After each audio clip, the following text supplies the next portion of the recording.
Buenas tardes, bienvenidos a todos. Estamos ya en la última plática del Día del Pi. Recuerden que es la primera vez que se celebra el Día Internacional de las Matemáticas y no podía faltar con el tema de hoy. Vamos a tener una mesa redonda hablando se llama Conversando con Hipatia. No podíamos dejar pasar y no hablar de las mujeres en la ciencia, en las matemáticas. Les voy a presentar a las personas que están en la mesa. Está Carmen Martínez Adame Isaís, muchas gracias por aceptar. Es profesora de aquí de la Facultad de Ciencias. Su campo de trabajo es la filosofía de las matemáticas, historia de la ciencia. También tenemos a María del Pilar Piñones Contreras, muchas gracias también por estar aquí. Ella también es profesora aquí de la Facultad de Ciencias, su campo de trabajo es la filosofía de la ciencia. Y Rafael Martínez Enríquez, también lo agradezco, también profesor de la facultad. Su campo de trabajo es historia de las matemáticas. En el programa estaba como moderador César Guevara, por cuestiones de fuerza mayor, no puede estar aquí, pero se moderan ustedes, ¿verdad? Sí. Bueno, pues adelante, vamos a comenzar.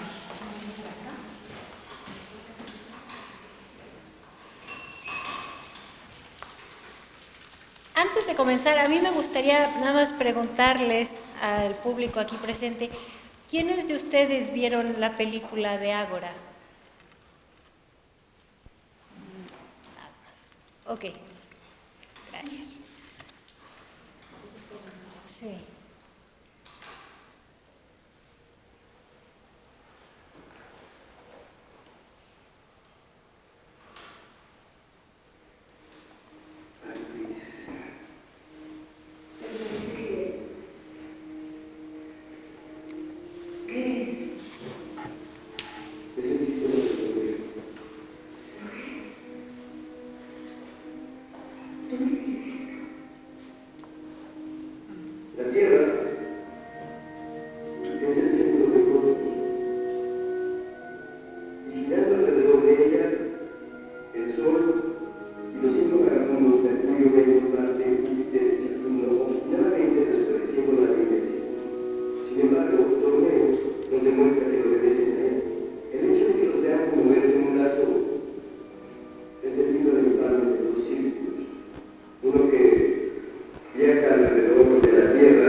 Bueno, yo escogí este pequeño fragmento de la película y como pocos de ustedes la han visto, quisiera nada más ponerlo un poco en contexto, ¿no? Lo que acabamos de ver es a Hipatia, que de hecho es la primer mujer matemática, por ponerlo de alguna manera, filósofa se dice a veces, de la cual se tiene registro, ¿no? Ella nació en Alejandría más o menos en el año 350, 360 de nuestra era, y esto digamos, la película se desarrolla, Hipatia vivió en una época en donde, digamos, había un fuerte contexto de guerra de religión, ¿no? Sin embargo, la parte que a mí me gustaría resaltar aquí, pues tiene que ver justamente con Hipatia, ¿no? Esta imagen que acabamos de ver de una mujer, se ve que está dando clase, quien está presentando el modelo matemático es un esclavo, pero llama poderosamente la atención que sea una mujer quien dirige la clase, porque no era típico de la época para nada que se le siquiera permitiera a una mujer estudiar, y mucho menos que fuera escuchada y respetada por discípulos hombres. Lo que se ve ahí, digamos, es el registro, como se conoce, quienes la escuchaban, sus estudiantes, pues eran hombres, y entonces, digamos, es algo que llama poderosamente la atención, dado el tiempo en el que se lleva a cabo, ¿no? Hipatia era hija de un filósofo, Teón, y fue educada de una manera distinta al resto de las mujeres de la época, ¿no? Se cuenta que se le educó como para que llenara un alto potencial, que ella lograra a estudiar, aprender todo lo que quisiera en términos de arte, ciencia, literatura. E incluso cuando su papá, cuando Teón, digamos, el conocimiento que tenía Hipatia excede, por ponerlo de alguna manera, el de Teón, Hipatia es mandada a Atenas a estudiar y luego a viajar por Europa. Cuando regresa del viaje en Europa, entonces es cuando, digamos, ella se vuelve, iba a decir profesora, pero más bien enseña tanto geometría como astronomía, que no están claramente distinguidas en ese momento, en la Universidad de Alejandría. Y eso es algo muy extraño en la época, ¿no? Que sea una mujer quien está enseñando. Se conoce de Hipatia, digamos, esta parte de la historia. Ella escribió un par de textos matemáticos, un comentario a las cónicas de Apolonio y un comentario a la aritmética de Diofanto, pero los textos como tales están perdidos, entonces lo único que se conoce de ellos es lo que de ellos se dijo, ¿no? Es difícil juzgar o poder tener un conocimiento real de lo que ella, de cuál era, digamos, su aportación matemática. Lo que se sabe, o más bien lo que se cuenta en la historia, es que ella tenía un gran conocimiento, una gran pasión por las matemáticas y una gran pasión por enseñarlas. Es curioso, ¿no? Repito, ella se considera pues, la primera mujer matemática de quien se tiene registro, y esto es el siglo IV de nuestra era, y después de ella, si nos enfocamos un poco en la discusión sobre las mujeres en matemáticas, no hay registro de mujeres matemáticas que pudieran destacar, así como Hipatia, como alguien, digamos, un personaje cuyo nombre se conozca, hasta el siglo XVIII, ¿sí? Entonces, realmente, ahorita hablo un poco de ellas, pero realmente, digamos, como que el papel de Hipatia en la historia de las matemáticas, pues es muy particular, no es representativo para nada de lo que pasaba, de cómo se concebían las matemáticas, de una ciencia a la cual quienes tenían derecho a acceder a ella o generar conocimiento eran los hombres y las mujeres estaban marginadas por completo, ¿no? Incluso cuando digo que es hasta el siglo XVIII que vuelve a haber registro de mujeres matemáticas, si revisamos con cuidado la historia, hay más o menos 4 mujeres matemáticas que nacieron en el siglo XVIII.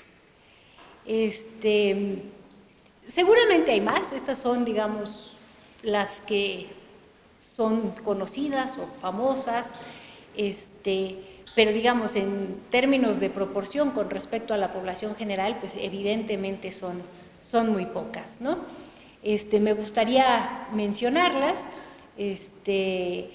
En 1706, por ejemplo, nace Émilie de Châtelet, que es quien se encarga de traducir al francés las obras de Newton, ¿no? Digamos, es gracias a ella que Newton se conoce de manera un poco más vulgar en Francia, no nada más en los altos círculos académicos.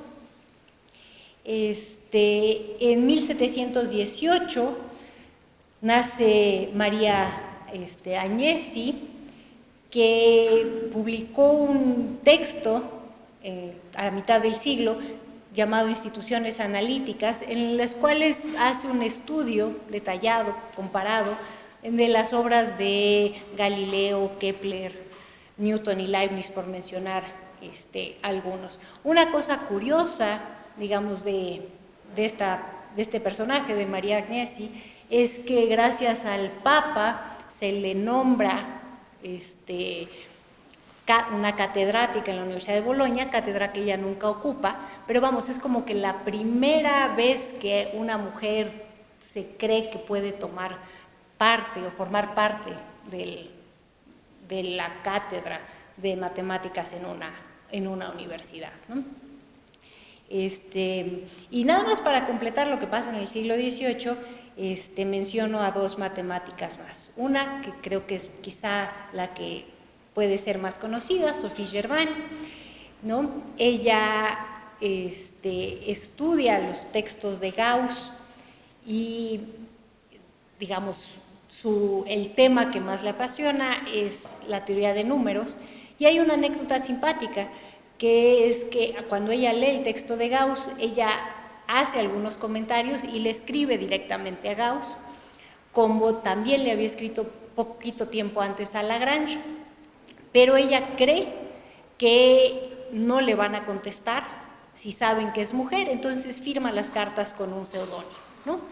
El señor Leblanc, y le contestan como al señor Leblanc, ¿no? O sea, ella misma se siente insegura de que los matemáticos de la talla de Lagrange y Gauss no le vayan a contestar, por más que lo que, digamos, su aportación matemática es seria, ella teme que no le contesten por el simple hecho de ser mujer, ¿no?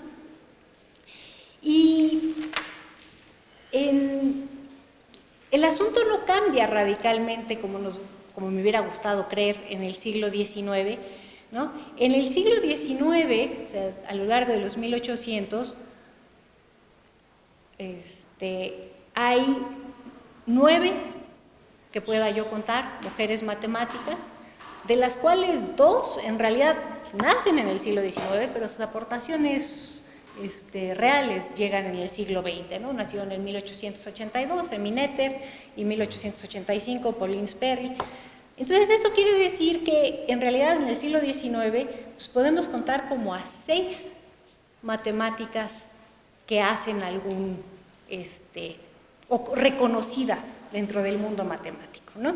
Entre ellas está, por ejemplo, Sofía Kovalevskaya, que es, digamos, es un nombre conocido, es la primera mujer con un doctorado en matemáticas, y Finalmente, pues, en el siglo XX las cosas empiezan a cambiar, pero tampoco a una velocidad tan rápida, ¿no? Por ejemplo, a la fecha, si tomamos como ejemplo la Universidad de Cambridge, una de las mejores universidades para estudiar matemáticas o para hacer matemáticas en el mundo, la primera profesora, o sea, catedrática en términos de ya tener, o sea, de ser un profesor, en matemáticas a una mujer se da en matemáticas aplicadas, se da en el 2002. Y a la fecha sigue sin haber ninguna profesora en Cambridge que haga matemáticas puras. Entonces eso nos muestra, digamos, es un ejemplo, ciertamente no es que Cambridge sea representativo de todo, hay mujeres matemáticas, profesoras de altísimo nivel en diferentes universidades en el mundo, pero creo que sí es representativo de algo que finalmente no se ha logrado romper, como esta barrera que existe, ya sea visible o invisible, para que las mujeres accedan tanto al conocimiento matemático como al el ejercer una cátedra matemática, ¿no? Ahí se conocen, por ejemplo, fue hasta el 2014 que una mujer ganó una medalla Fields, fue apenas en el 2000, si no me equivoco, 2017 que una mujer gana, 2019, perdón, una mujer gana el premio Abel en matemáticas. Entonces, como que sigue habiendo esta misma tendencia que podíamos reconocer en Alejandría en el siglo IV, ¿no? Donde una mujer como que sobresale por el hecho de ser mujer. Ciertamente ahora no es que que exista una única mujer, pero sigue habiendo un gran rezago en esta plática, no sé cómo decirlo, en términos de equidad o en términos de, por lo menos en términos de proporción, del papel que las mujeres juegan en matemáticas y pues vamos, eso es lo que a mí cuando me pidieron que participara en esta mesa, veo la película nuevamente y retomo esta escena, ¿no? Veo una mujer matemática dando clase y veo que todavía hay pues mucho camino por recorrer. Lo que yo quisiera comentar ahorita. No sé si, digamos, en términos de la dinámica, alguien, antes de que avancemos, alguien quiera hacer preguntas, comentarios, ¿no? Podemos hacer una discusión. Bueno, más que nada, las primeras mujeres matemáticas se consideran más como comentaristas o como ya de este desarrollo de matemáticas puras, porque si vamos a las primeras, como usted mencionó, solo hacían comentarios o discutían sobre este tipo de obras de otros grandes matemáticos, pero no me puedo dejar con esa pregunta de ¿solo eran como comentaristas o hubo una que realmente no dijera, bueno, desarrollo como una parte más importante? O sea, creo que hay de las dos, o sea, por ejemplo, María Agnesi en este libro que escribe, hay una curva, por tomar un ejemplo muy famosa que se llama La bruja de Agnesi, es una curva que es previamente tratada, pero no es que ella no haga un aporte original, ¿no? Lo mismo Sophie Germain, o sea, no es que ella empieza a estudiar matemáticas leyendo a Lagrange y leyendo a Gauss y comenta sus obras, pero no es que a partir de eso ella no haga un aporte original, ¿no? Sí lo hay. Bueno, una pregunta y un comentario es, yo tenía entendido, bueno, en lo que sale en la película, en una parte se plantea que Hipatia pensó que los planetas serían elipses. Entonces no sé si ese dato... Yo creo que si nos esperamos tantito a que Rafael participe, saldremos de dudas de esto. Y el otro es sobre Sophie Germain. Entiendo que ella planteó, digamos, hay un experimento en física donde ponen unos platos de metal, les ponen arena, ponen a vibrar. Sí. Y se forman las figuras en la arena. Platos de Shilani, me parece, se llaman. parece que Sophie Germain planteó la ecuación en derivadas parciales que describe eso. Es decir, ese es un aporte que ahí fue la primera mujer de otras personas, ¿no? Sí, o sea, yo creo que Sophie Germain es una matemática hecha y derecha como tal, o sea, empieza a estudiar. Ahora, vale la pena notar que el acceso a la educación que ella tuvo es distinta de los matemáticos de la época, ¿no? O sea, ella empieza leyendo las obras, pero las lee sin que alguien le dé clases, ¿no? Y su contacto con el mundo matemático es, digamos, ella no se considera colega de los demás matemáticos, ¿no? O sea, ella a sí misma se siente menos por el simple hecho de ser mujer, ¿no? O sea, ahorita yo estaba comentando esa parte, pero sí, Sophie Germain yo creo que sería, digamos, un buen ejemplo de una matemática que hacía matemáticas como tal. Perdón, te ibas a decir algo. No sé si concordaría, bueno, es que sí es triste, pero no sorprendente, de que después de Hipatia haya pasado demasiado tiempo y que el proceso de inclusión de la mujer en las ciencias exactas haya sido tan lento, ¿no? Porque en realidad con Hipatia se venían trayendo toda la cultura griega, ¿no? Porque cuando Alejandro Magno agarró y se subió en su caballo a conquistar todo, iba repartiendo su cultura entre lo que ellos llamaban los bárbaros, ¿no? Entonces ellos ya eran como que herederos de esa cultura.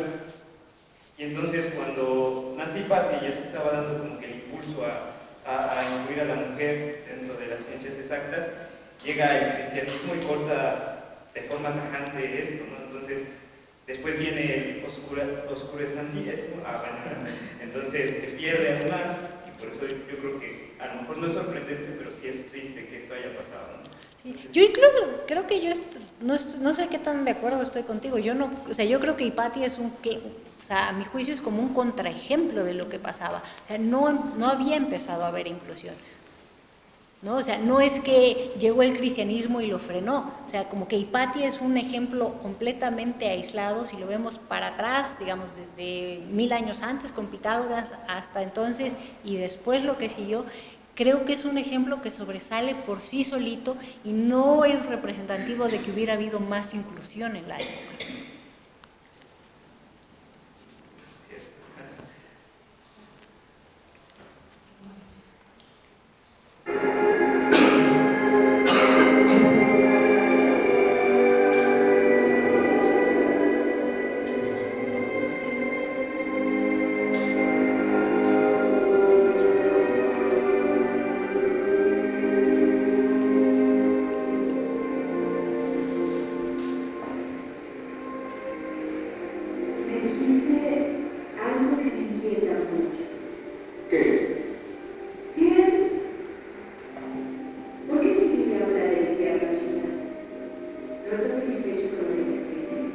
Quiero que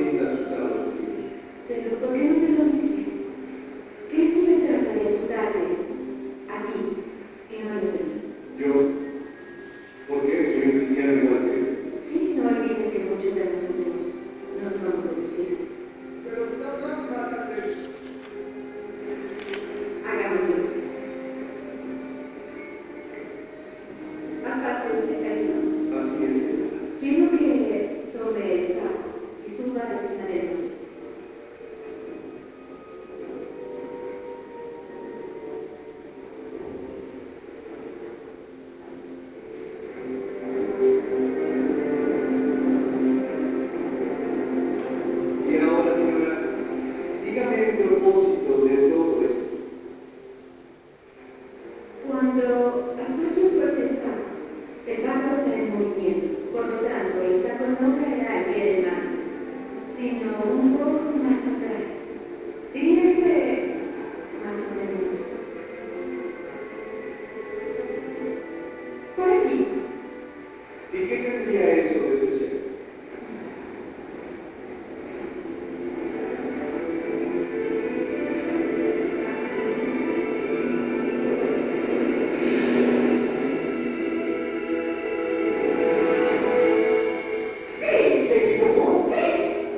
Gracias. Bueno, pues voy a empezar por contarles cómo fue que escogí este fragmento, porque cuando recibí la invitación para estar acá, ya no me acordaba de la película, hacía mucho que la había visto, entonces bueno, la tuve que ver otra vez y la vi con un nerviosismo así de, chin, quiero una escena bonita, ¿cuál escojo? Y no pude escoger una. Hasta que me presionaron y me dijeron, ya tienes que decir cuál es la que vas a mostrar, y dije, ay, bueno, ya, esta, ¿no? Entonces fue un poco así, elegí casi de último momento y medio a ciegas la escena, pero es porque en realidad a toda la película le podemos encontrar varias cosas que analizar. Entonces dije, bueno, es el Día Internacional de las Matemáticas, hay que buscar algo que tenga que ver con matemáticas, y así como la vimos, pues no parecen matemáticas, ¿no? Parece física tal cual como lo entendemos hoy en día, pero como comentaba Carmen, en ese momento histórico no hay una clara distinción entre una cosa y otra. Estamos hablando de un concepto diferente de ciencia que conocíamos como filosofía natural, o bueno, conocemos hoy de aquel momento como filosofía natural. Entonces, pues sí, tiene que ver con las matemáticas, aunque lo veamos como física. Y entonces, ya que lo escogí, me pregunté a mí misma por qué razón no elegir otra escena tal vez más emocionante. Porque toda la película está un poco sobre esta idea. Al director en algún momento le preguntaron, él decía que hay muchas películas sobre cómo los cristianos fueron perseguidos, pero no del momento en el que los cristianos se volvieron en perseguidores, ¿no? Y esta película muestra como esa otra actitud de los principios de la cristiandad. Entonces es fuerte en ese sentido, tiene otras escenas emocionales que van por ese lado, pero dije, a final de cuentas, hay una relación estrecha que a veces no nos gusta ver entre cómo se desarrollan las religiones y cómo se desarrolló la ciencia. Entonces, en esta escena, pues encontré varias cosas que dije, bueno, puedo mostrarlas para hacer énfasis en cómo nuestra manera de pensar como seres humanos, nuestro espíritu científico no deja de tener esa parte justamente como espiritual.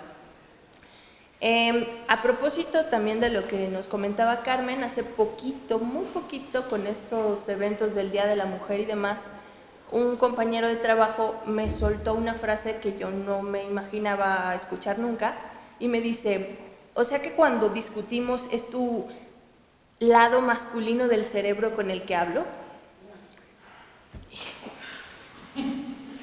Yo me quedé así como que, caray, pues es mi cerebro, ¿no? Ponle un lado izquierdo, un derecho si quieres, pero como que el lado masculino. Pero dije, ok, no me voy a ofender, ¿no? Vamos a dejar eso de lado. Y entonces, lo que quiero destacar yo de esta escena, más que el hecho de que Hipatia haya sido mujer y lo que sea, es la forma en la que el director, hoy en día, nos muestra esta especie de razonamiento que ella está siguiendo ante este experimento. Y bueno, entonces tiene este contexto religioso históricamente hablando, pero la película en sí no es descriptiva desde el punto historiográfico, tiene muchos errores. Uno de los primeros que podemos tal vez identificar es el tipo de barco en el que van. O sea, un barco grecorromano de esa época no tiene esas características.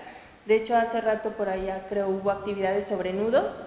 Los nudos sobre los que se está subiendo a Aspasia son posteriores a esa época, ¿no? Y eso ya va como más al tipo de barco que vemos en películas de tipo de piratas o cosas por el estilo.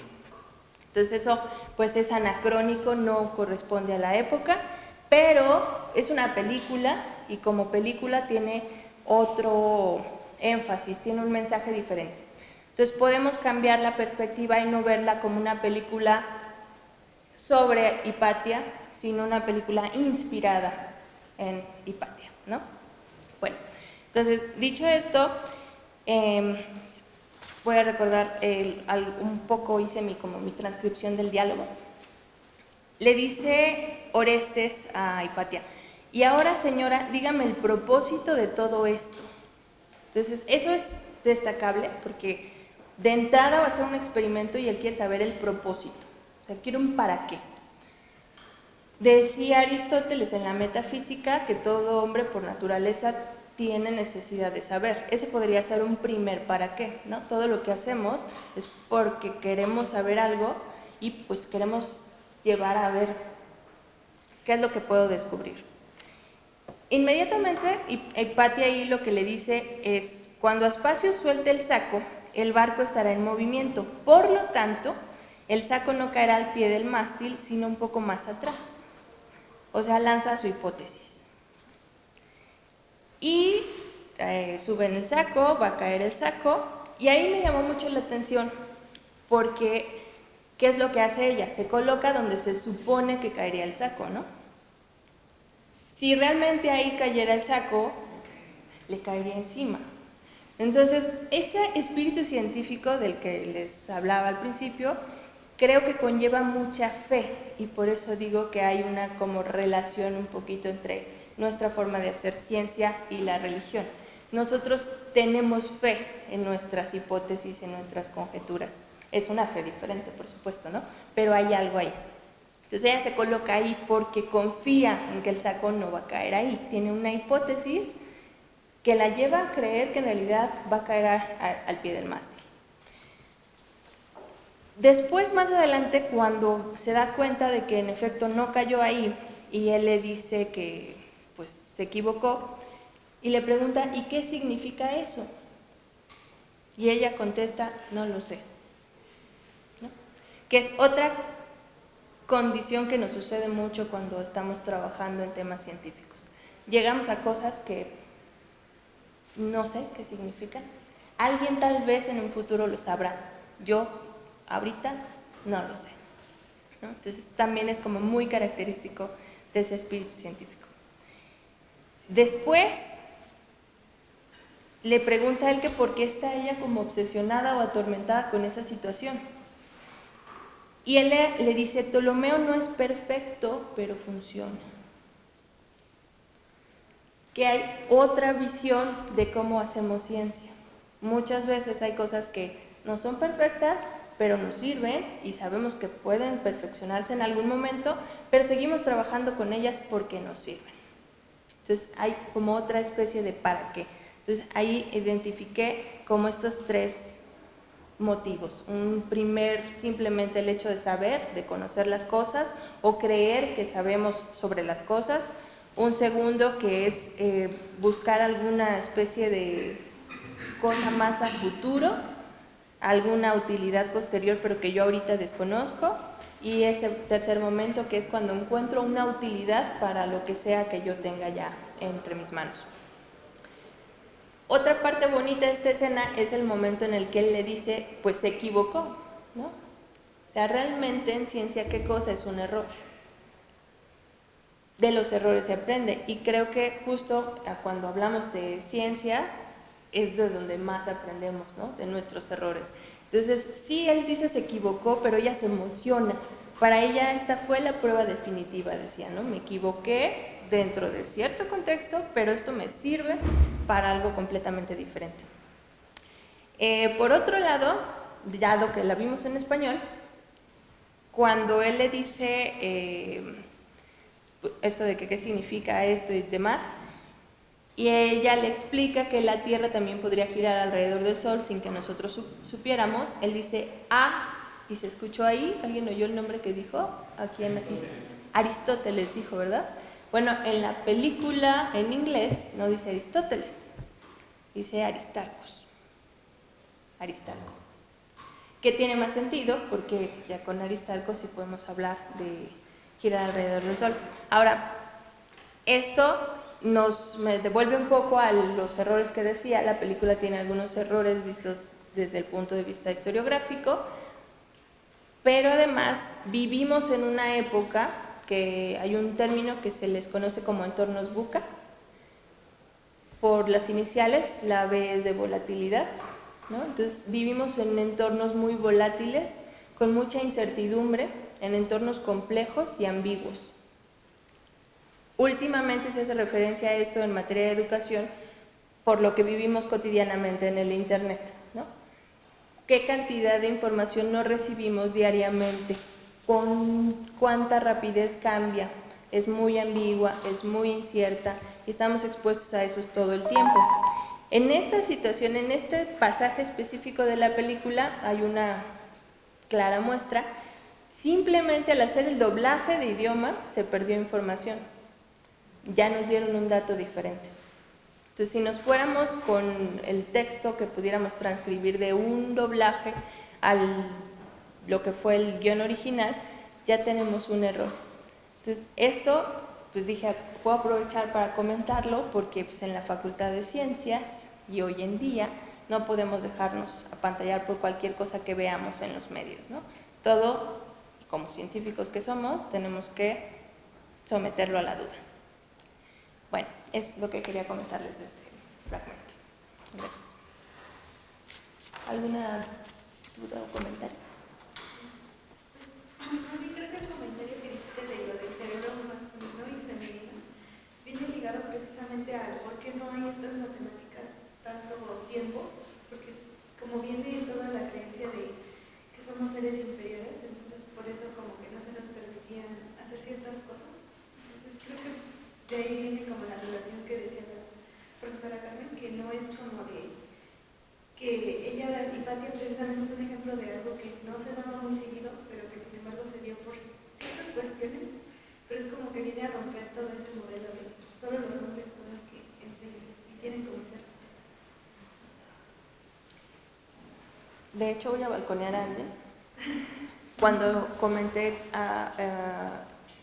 con mi jefe allá donde trabajo, lejos, digo, uno hace más cosas, ¿no? Además de dar clases, le dije a mi jefe que iba a dar una pequeña charla sobre Hipatia y lo primero que él dijo es, seguramente ella no existió, ¿no? Porque dijo, en esa época las mujeres eran consideradas mero objeto, en algunos casos ornamental, en otros como necesario solo para la reproducción de la familia, muy rara vez de placer porque había más la homosexualidad. Y dije, bueno, está bien vos, ¿no? Pero sí, realmente Hipatia fue un caso muy atípico porque la figura de la mujer estaba muy mal considerada. El mismo Aristóteles siempre dijo que éramos un hombre a medio coser, ¿no? Entonces no había mucha oportunidad y bueno, no han visto la película la mayoría, pero pues dense un tiempo para verla. Van a encontrar una escena donde un obispo lee unos pasajes bíblicos que pueden ir a buscar a la Biblia, justamente donde todavía hace menos el papel de la mujer, ¿no? Entonces la mujer no tiene derecho, no puede participar, no puede ejercer autoridad como ella lo hizo con sus alumnos. Sí, es algo muy destacable su existencia.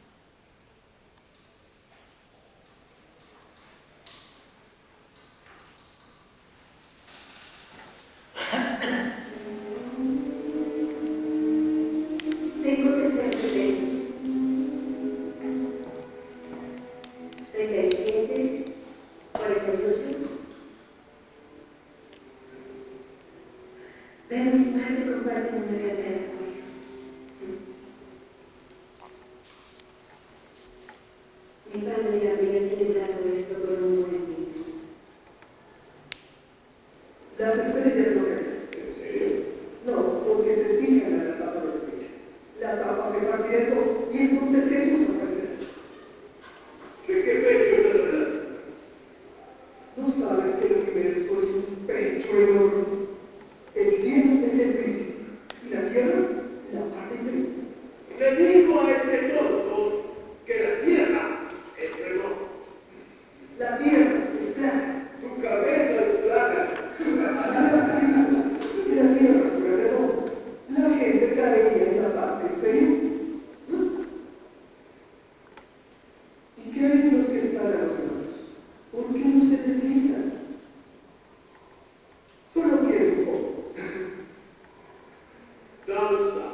del sol, la tierra, girando en un círculo de luz.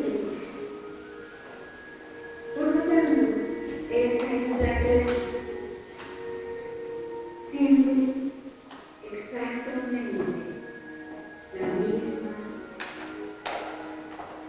Entonces, ahora que como dice usted, adoptamos los cambios, entonces estamos forzados a agregar un ciclo de golpe de tierra para esta y entonces quedamos secos. Pero entonces caemos en la misma trama.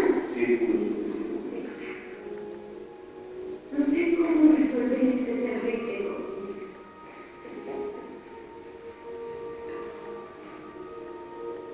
Lo único que tenemos que hacer es caminar en donde estoy y, bueno, no te traigo un centro, me rompe con eso me casi. Y me llevo. Descansar.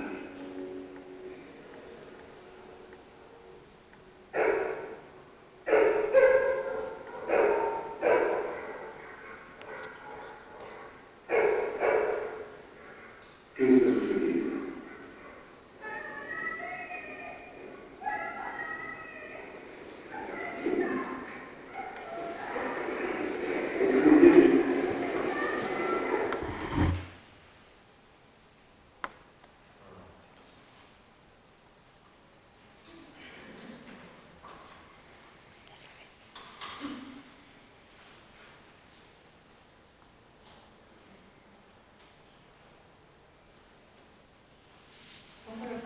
Sí, la otra.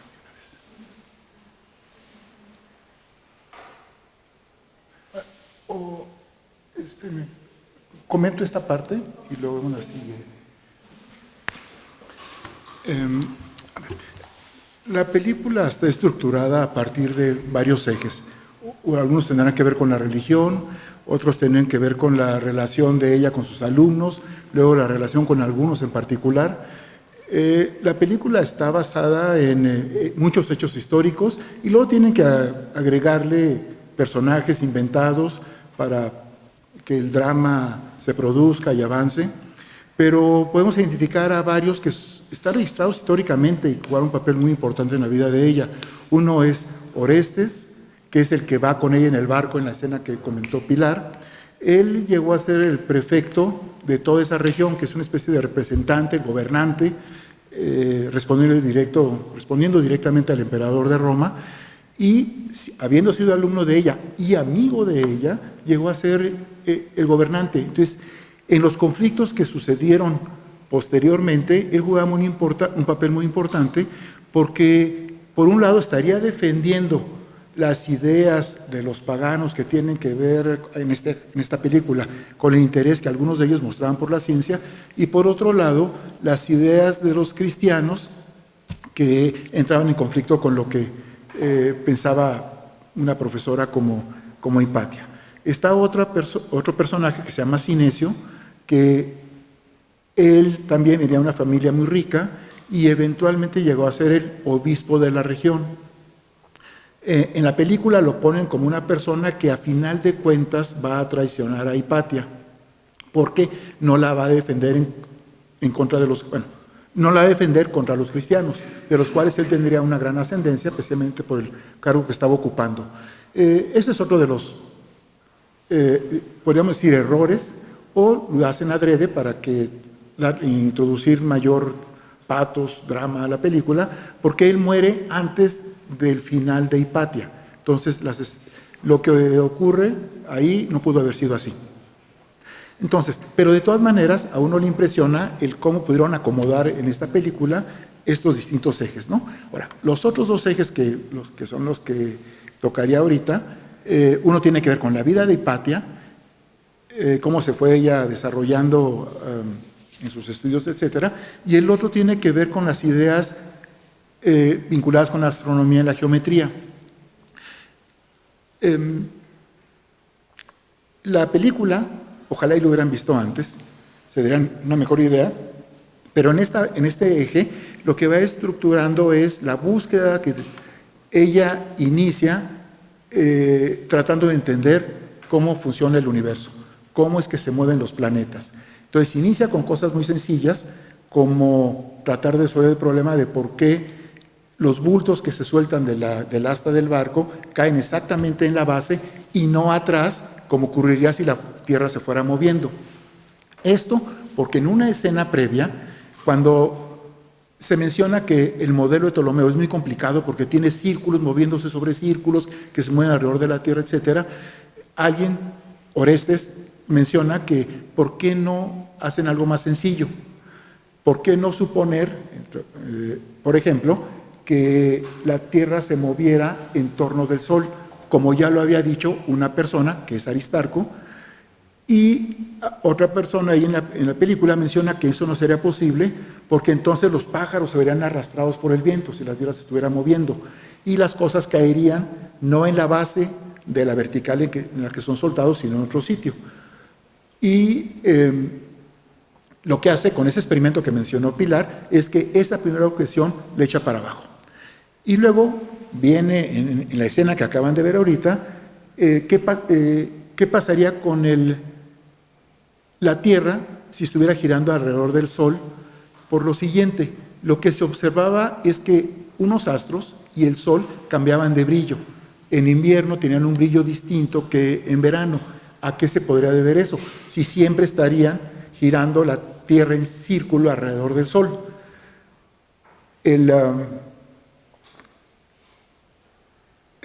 Ante este problema, ¿qué puede suceder? Podría ser que el Sol estuviera no en el centro de giro de la Tierra. Es lo que menciona así como una posible solución. Pero ella dice, bueno, tenemos los epiciclos, esos círculos que están moviendo en torno de un punto que a su vez gira en torno del Sol. Eso podría explicar el que la Tierra se acercara o se alejara del Sol. Pero de todas maneras, ¿qué es lo que podría producir eso? Ella no lo sabe y entonces queda pendiente. Entonces en la película van apareciendo escenas vinculadas con este problema, separadas, pero nos sirve como para que vayamos retomando el flujo de sus ideas. Y entonces viene la escena culminante para esta problemática, que es la que van a ver ahorita.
¿Qué? Figura. O tendré. Una elipse. Con un poco. Porque...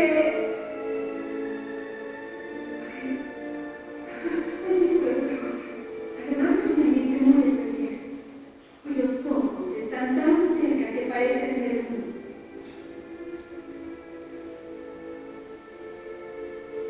Tal vez yo respondería, Santayo significa que realmente, ¿por qué no puede ser?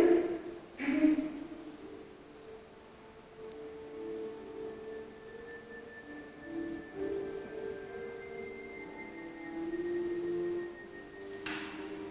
¿Qué crees?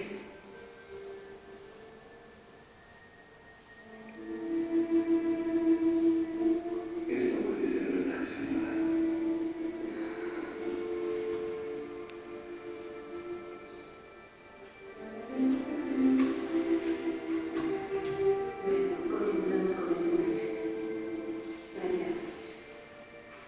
Buenas noches, señora.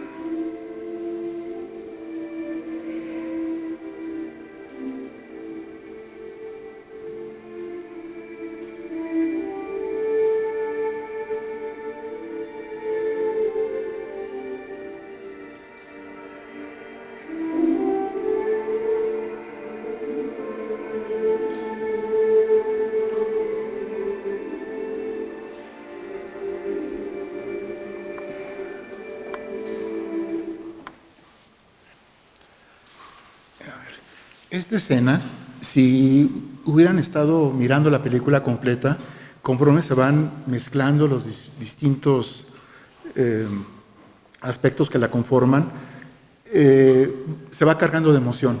Y dentro de toda esta serie de eventos que están ocurriendo, en la que su vida está en peligro, está de alguna manera en peligro sus enseñanzas, una forma de vida que ella de alguna forma representa. Cuando se llega a esto y uno va siguiendo este proceso de descubrimiento, no me queda más que calificar esta escena como sublime. O sea, es extraordinario. Porque de alguna manera, digamos, yo diría que magistralmente va haciendo a través de una ficción, ahorita les voy a explicar por qué eso es una ficción, pero va provocando en el espectador la sensación de cómo se puede llevar a cabo ese proceso de descubrimiento, cómo va uniendo uno distintas luces que se nos van ofreciendo y de repente las va uno acomodando de manera que encuentra la verdad, ¿no? Ya no son lucecitas aisladas, sino se conforma una especie de hoguera, llamarada, algo por el estilo.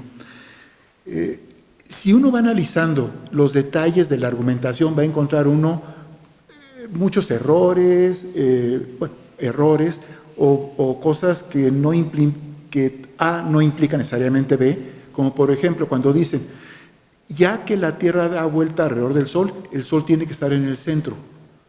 Estoy parafraseando, pero no tiene por qué ser. La Tierra gira en torno del Sol, pues podría ser cualquier figura y el Sol podría estar en cualquier sitio.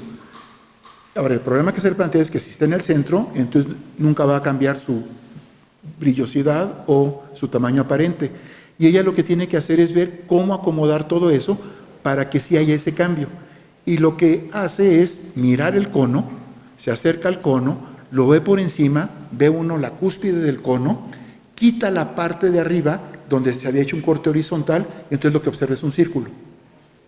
Pero entonces quita la siguiente sección del cono, que es un corte, pero ya no horizontal, sino con una cierta inclinación, y lo que descubre al mirar uno la película, lo que está mirando es un círculo también, pero la cámara va bajando, va cambiando la perspectiva y se va formando la elipse. Y entonces uno tiene enfrente la elipse y ella tiene ese momento de inspiración, de deslumbre intelectual y dice, la trayectoria es una elipse.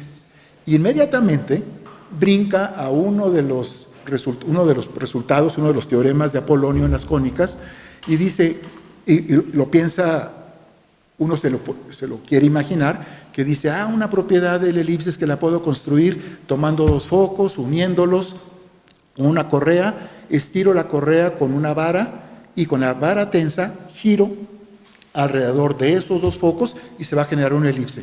Por lo tanto, la trayectoria de la Tierra es una elipse. Y luego lo que hace es, bueno, uno pensaría, pero entonces, ¿dónde está eso de que se acerca o se aleja del Sol? Entonces, apaga uno de los soles, una de las antorchas la apaga. Y luego dice, los dos focos están tan cerca que se confunden en uno solo y lo ve uno como un centro. Si eso ocurriera, ¿cómo se podría percibir que cambia la intensidad de la luz de las estrellas o del Sol conforme se acercan a ese centro? O sea, sería muy difícil. De hecho, en esa época era imposible, de acuerdo a los datos que se tenían, el deducir que la órbita de algún planeta o de la Tierra o del Sol era una elipse. Porque habría dos maneras. Una, si conociera las causas. O sea, teoría de gravitación. Y eso ni siquiera les pasaba por la mente. Eso se va a hacer hasta finales del siglo XVII, cuando Newton presenta la ley de gravitación, que puedes justificar a partir de esa ley, una ley de fuerza, que la órbita que tiene que seguir los planetas que giran en torno, digamos, del Sol, van a ser elipses. Pero es hasta entonces. Entonces, si no tiene las causas, ¿qué otro le queda? Lo observacional. Ver que si uno mira las posiciones de los planetas, en este caso, y aquí sería el caso de la Tierra, y lo acomoda respecto del Sol, que las posiciones no se acomodan a un círculo, pero de acuerdo a la capacidad que tenían para medir y detectar, digamos, desviaciones del círculo, no podían hacerlo. Es hasta el siglo XVI en que Tycho Brahe revoluciona la astronomía, construyendo instrumentos de medición enormes para con ello reducir el error digamos, de medición, que se dan cuenta que la órbita de Marte, que es la órbita que más se separa del círculo, no corresponde al círculo. ¿Por qué? Porque toma 3 posiciones de Marte, trata de ver cuál es el círculo que le corresponde y toma una cuarta posición y ya no quedó un círculo.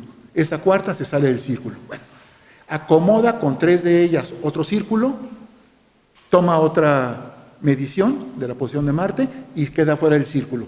Y se la pasa dándoles vueltas a eso. Y luego en algún momento dice, lo que tengo enfrente de mí es un huevo horrible, ¿no? Y luego sigue pensándole y se da cuenta que lo que tiene enfrente de él es una elipse. Ahora, eso lo logra porque está revisando la órbita de Marte, que se separa del círculo en 8 minutos de arco. Una cosa imposible de medir si no tiene los instrumentos de Tycho Brahe.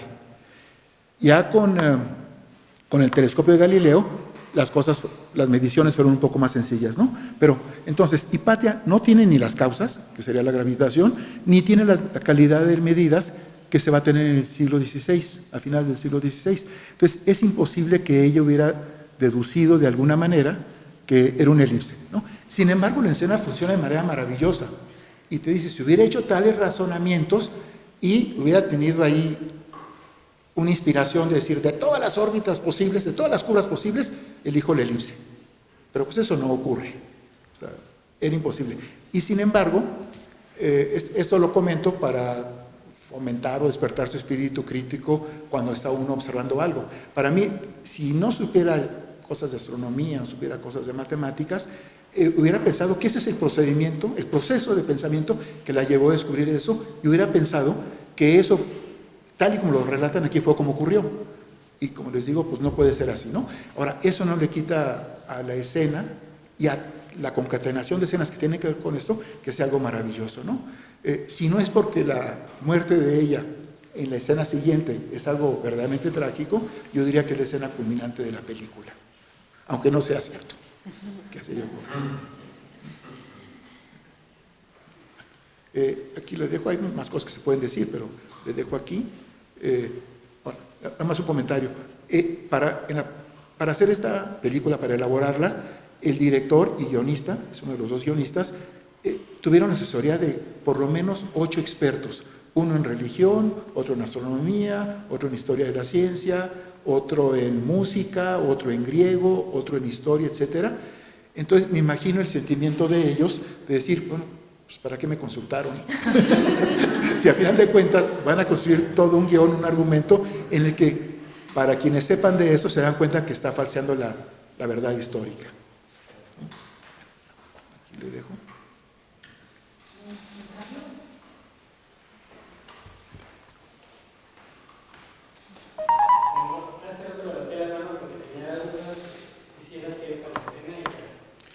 ¿Puedes hablar un poco más fuerte? No te entiendo.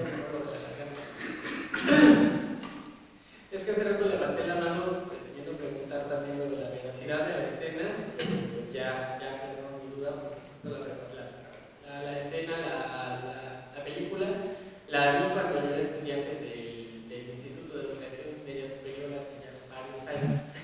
Entonces, pues sí, me quedé como con la duda casi existencial de si era cierta la escena. Pero justo esa escena me gustó mucho y la pensé más o menos como una especie de metáfora que era más o menos lo que usted decía, de colocar ciertas luces en cierto orden, pensando en, yo lo tomé como un reto cuando la vi, esa escena cuando dice, ¿qué pasaría si nos atrevemos a mirar al mundo como es? ¿No? Y luego empieza a ser muy bonito las luces como una metáfora de la razón, del conocimiento, etcétera, colocándolas en función de un razonamiento que ya se va concatenando a lo largo de la trama de la película. Justo porque yo creo que comparto la idea, creo que es una de las, digamos, el clímax de la película, yo creo, más allá del drama de cómo muere el personaje, pero me gustaría preguntarles a ustedes, tanto en términos de la ciencia, como en términos de lo que ya decías, por ejemplo, de cómo a muy cortes, pues a pasos muy lentos, las mujeres han podido colocarse en ciertos espacios, preguntarles la misma pregunta: ¿qué pasaría si nos atreviésemos a mirar el mundo como es?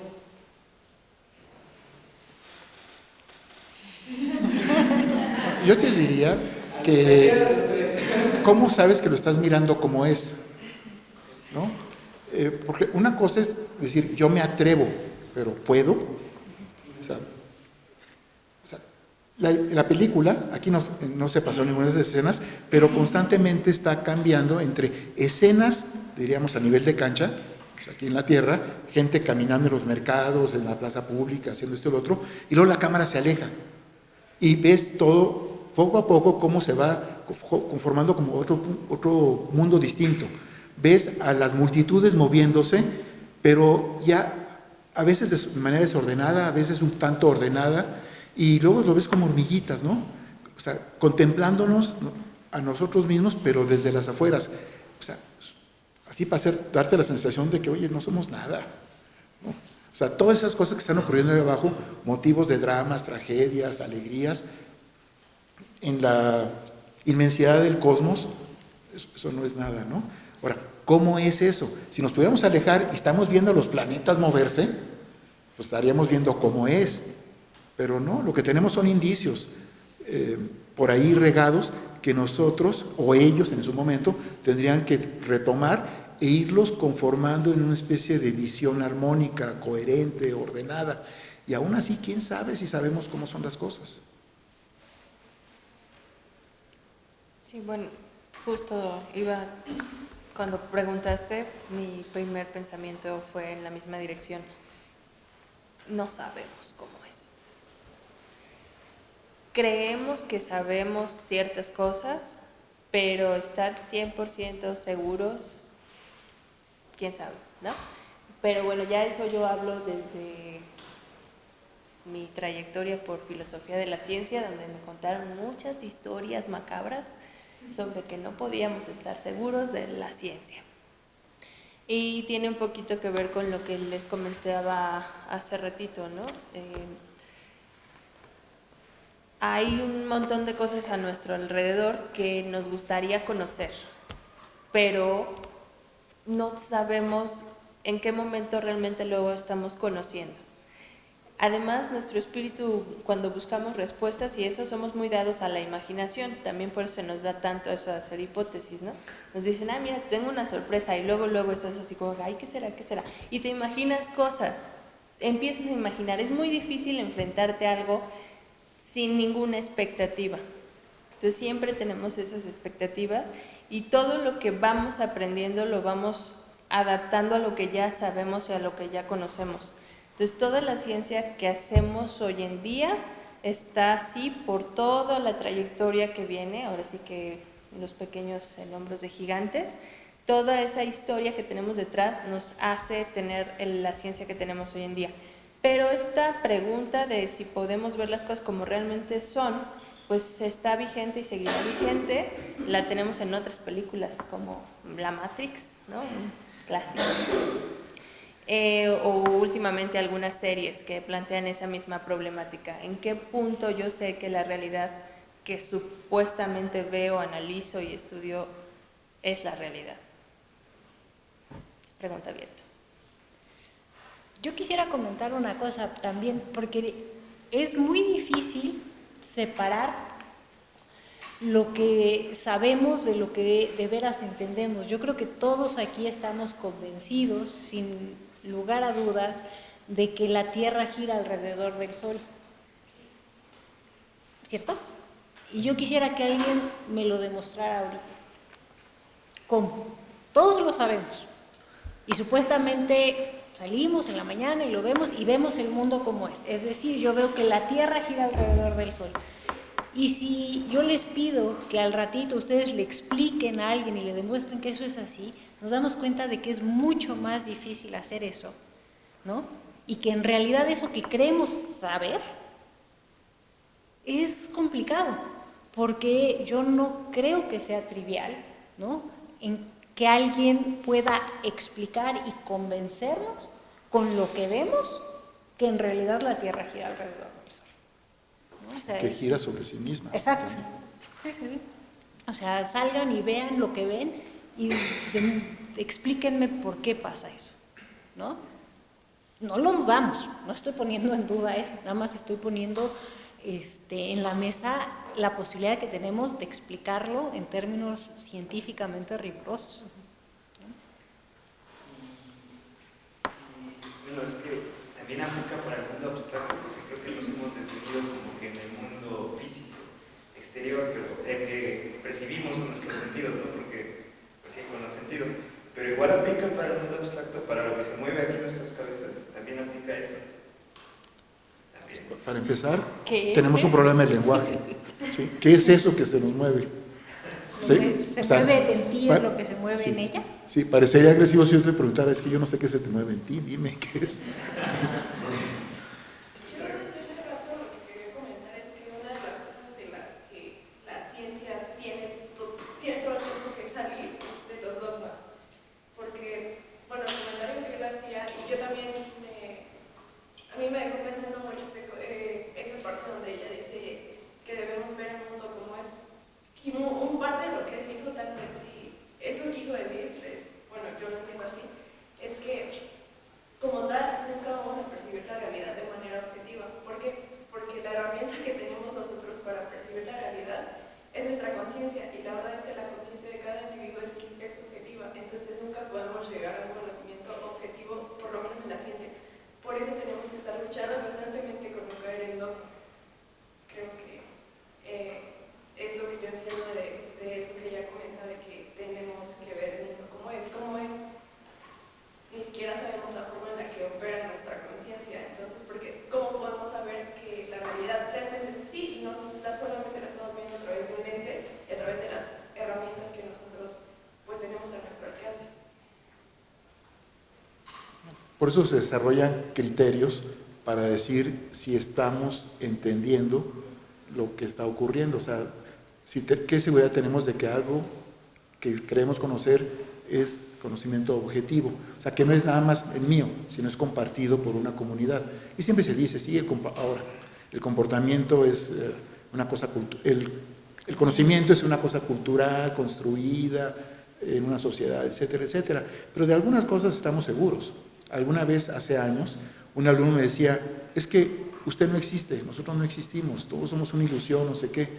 Le dije, mira, me dice, ¿cómo me puede mostrar que no somos una ilusión? Que usted no es una ilusión. Le dije, muy fácil, tomé el borrador, hice esto. Y el cuate se hizo así, está. Tú mismo crees que sí existo. Digo, no se lo solté, más, ¿no? Pero digo, tú crees que yo sí existo. Entonces, y está bien que te lo cuestiones, pero lo que es.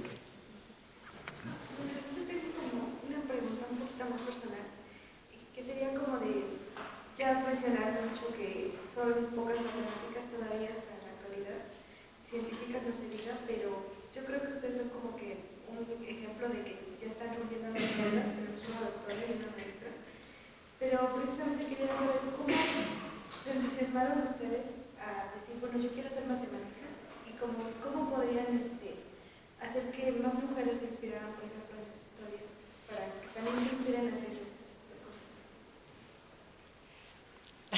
Sí, mi lado femenino no va a responder.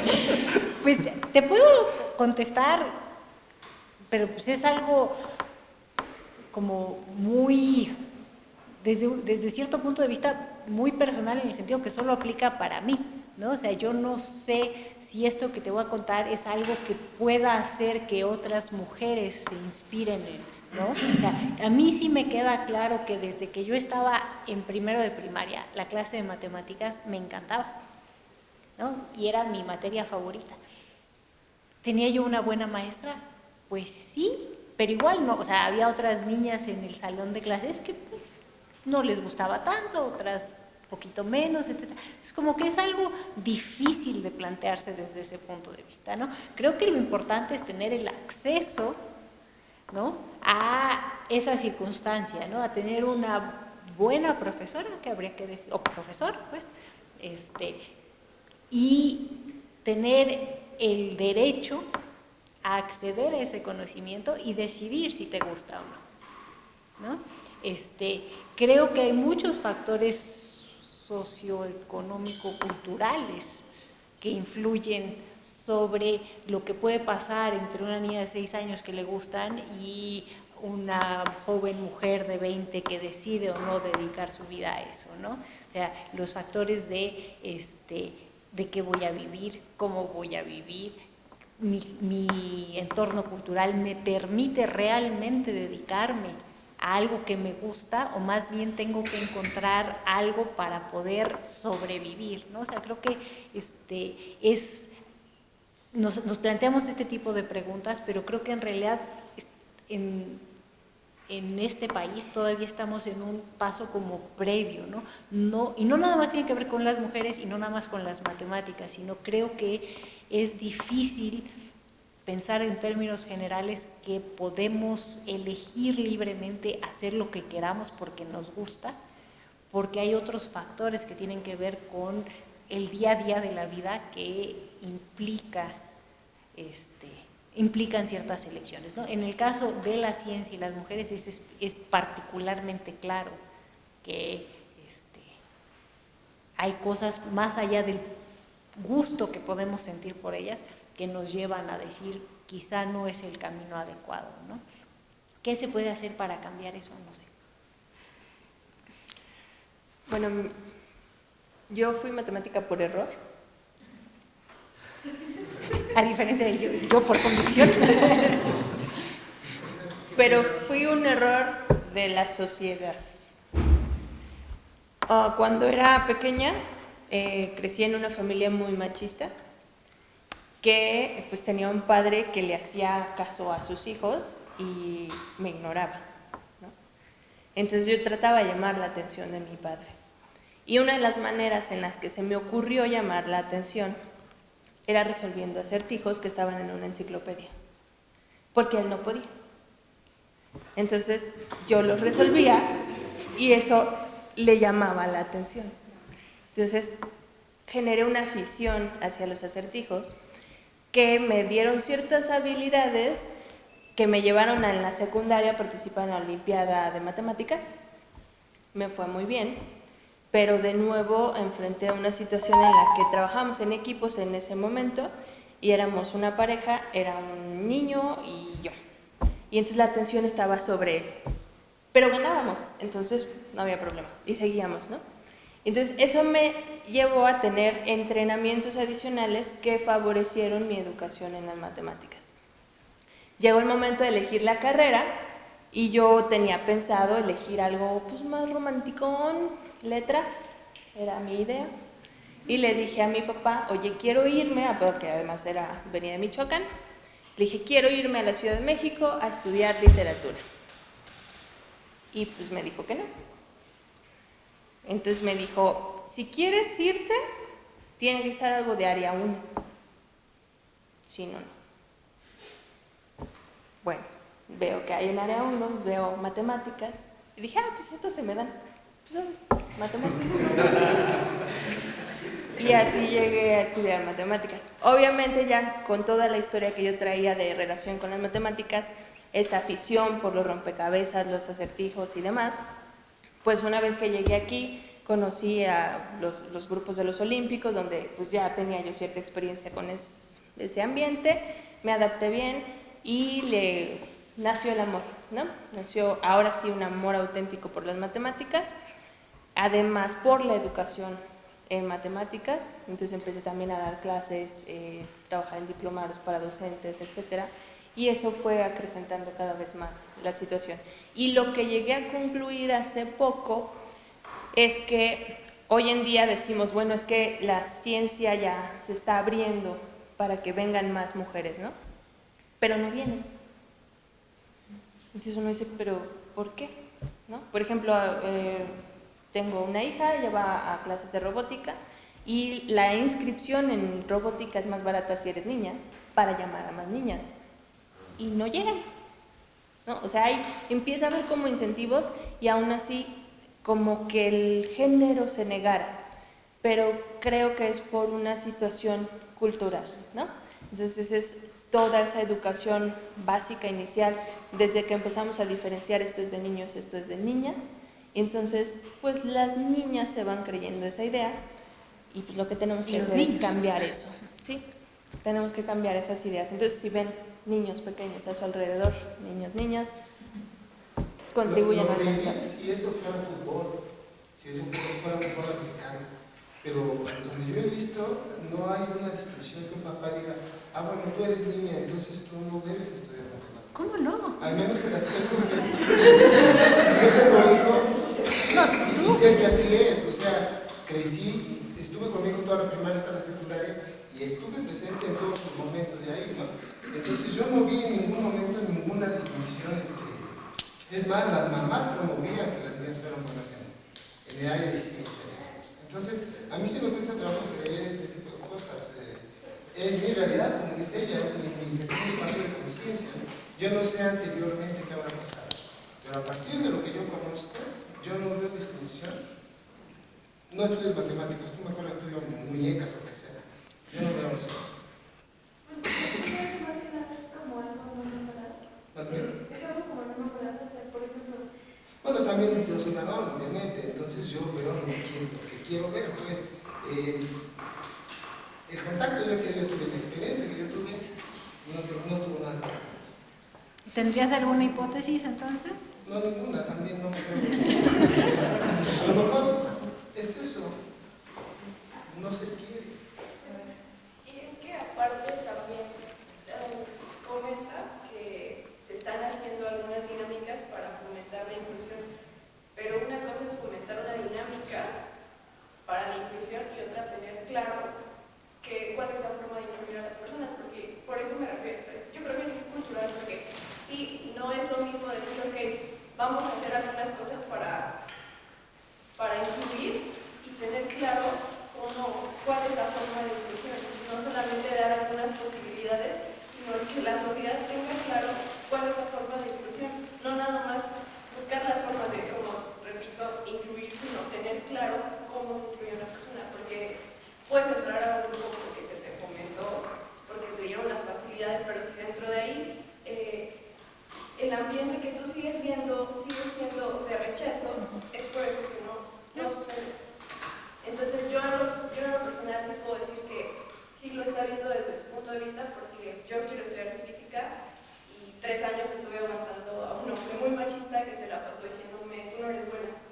Y otras mujeres me pudieron tomar como, no sé, como un impedimento. Yo al contrario dije, no, yo lo siento, yo lo quiero hacer y lo voy a hacer, pero eso es personal, porque a nivel de verlo en mi familia, de verlo en comentarios, pues yo puedo decir, como no tengo su aprobación, no lo voy a hacer, sin en cambio, esa tiene que ser una decisión personal, y que tú estés segura de que tú vas para allá.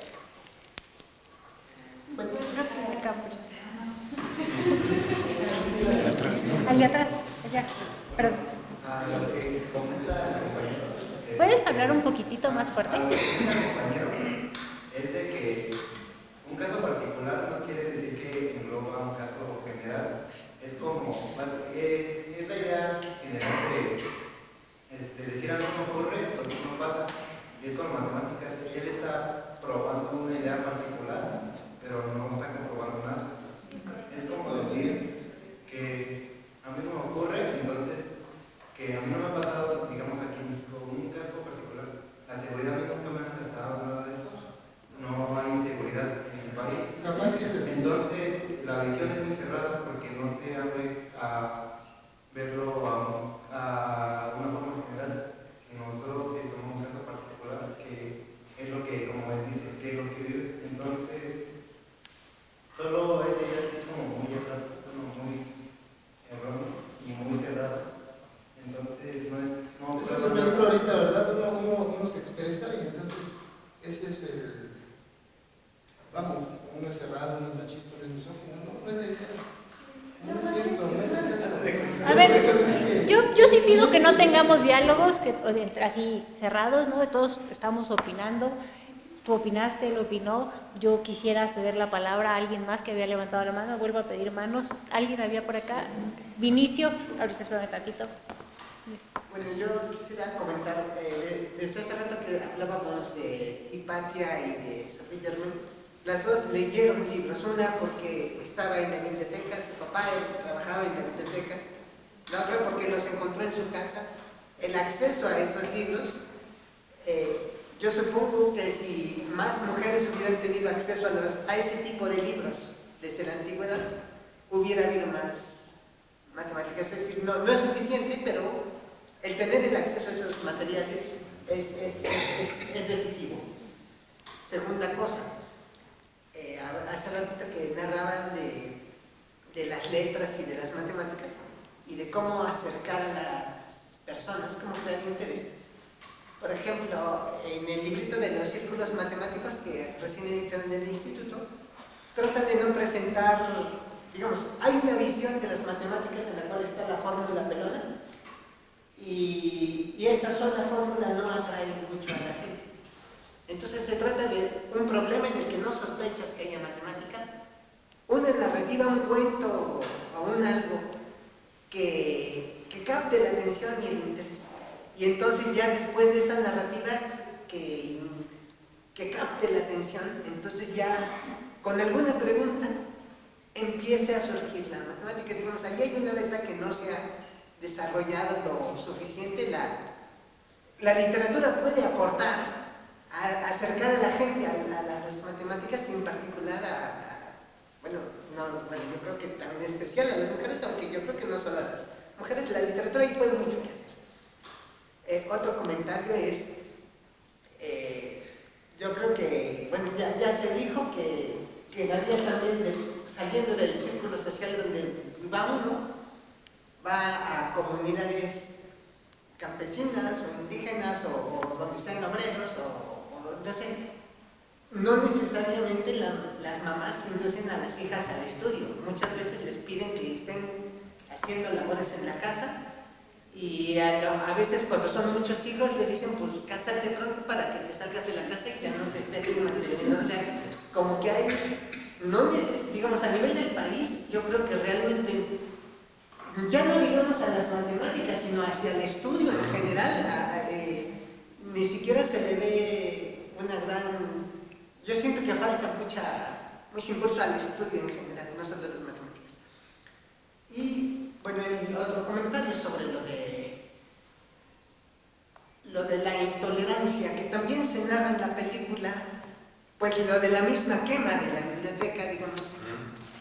Yo creo que algo que debe tener la ciencia y que lo que la hace avanzar es estar dispuesto a que una idea que uno tenía, que se formó por toda una historia y por toda una experiencia y por muchas cosas, pudiera no ser cierta, digamos, y modificarla, estar dispuesto a modificar esas ideas.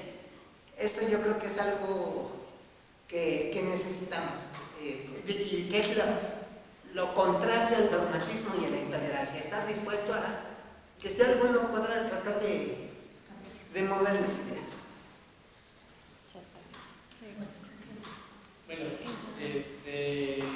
Bueno, para lo que quiero decirle, tengo que decir antes que yo no estudio ciencias, yo estudio filosofía, historia 5 años dando clases como voluntario para jóvenes de bajos recursos en el Gustavo Madero, para chavos que van a hacer su examen a la Universal.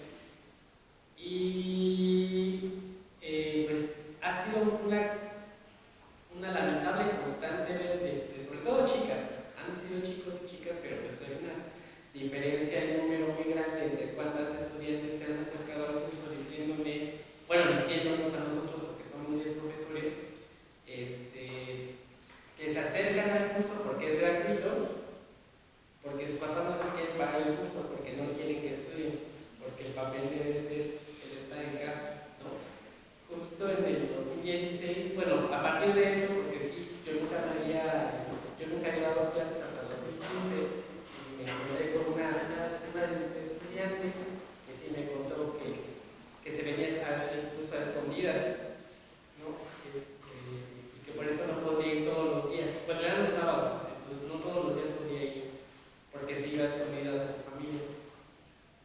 Y sí se quedó al final en CCH Vallejo, me dio mucho gusto la noticia, pero justo creo que hay una abismal desigualdad que quedó evidentísima el fin de semana pasado, ¿no? Entre cómo interaccionamos hombres y mujeres, pero en la ciencia y en la educación no se puede dejar de lado que hay todo un aparato pues, sociocultural y económico que pone más freno al desarrollo de un grupo o un sector social de la población en particular, pues que son las mujeres. Y yo lo veo porque llevo 5 años dando clases, ¿no? Entonces creo que es válido atreverse a pensar en las posibilidades no solo de inclusión de estos sectores agregados, sino también en las maneras en las que podemos interferir, ¿no? Entonces, pues desde estos grupos, por ejemplo, que hemos dado 5 años de clases como voluntarios, también se me ocurrió hacer un café filosófico en el 2016, que duró hasta el 2018, y varios de mis estudiantes estuvieron yendo. Y no solo discutíamos temas de sus clases, también hablábamos como temas de su vida cotidiana, y justo encontraron en este círculo como una red de apoyo en el que pues definieron varias decisiones, como entre ellas seguir estudiando, ¿no? Entonces, pues sí, es lamentable que, vuelva a decir, es lamentable que la realidad que viven ustedes como mujeres pues se encuentren con muchos frenos, que de por sí los tenemos todas y todos, pero creo que ha sido una diferencia muy marcada hacia ustedes a lo largo de tantos años, y tenemos pues mucho que hacer en ese sentido, y creo que deberíamos tomarnos en serio la idea de que somos estudiantes y tratar de devolver un poquito de lo que nos gusta y de lo que podemos y de lo que sabemos hacer para poder empezar pues, a hacer trabajo amiga, ¿no? Como una especie de estrella de norte que nos guía y empezar a trabajar un poco. Creo que ya tenemos el tiempo, ya nos dieron las 7. Nada más para cerrar esto, que surgió un poco a partir del comentario que les decía de que contribuyamos a los menores que tenemos a nuestro alrededor. La verdad, felicidades, Tito, porque tú has tenido un buen ambiente, pero la idea es expandir eso a lo demás, donde no alcanzamos a ver, ahora sí que como el Rey León, allá donde no toca la luz, allá lanzar de nuestra luz, de lo que ya nosotros estamos viendo, poderlo compartir como está haciendo con este grupo de estudiantes. Todos tenemos un cachito que alcanzar, entonces pues, ya lo saben, así que ya sería malo hacernos tontos, ¿no? Algo que se contagie. Yo creo que sí hay núcleos muy abiertos. No sé si Carmen me vaya a llevar la contraria, pero yo creo que, por ejemplo, en el Departamento de Matemáticas, la cuestión del género no afecta mucho la relación entre nosotros. El número de personas contratadas, entre hombres o mujeres, es muy parejo. No hay distinción de que si eres mujer no se te da tal curso, o si se te da, o si eres hombre tienes ventaja sobre tal. Como que no se hace, tal vez porque nos da pena, pero por alguna razón casi no ocurre, ¿no? Son contados los casos. Y sí, puede uno contar anécdotas de que cosas lamentables, etcétera, pero yo creo que es un ambiente mucho más sano que el que hay en otros sitios, ¿no? Bueno, muchas gracias. Muchas gracias.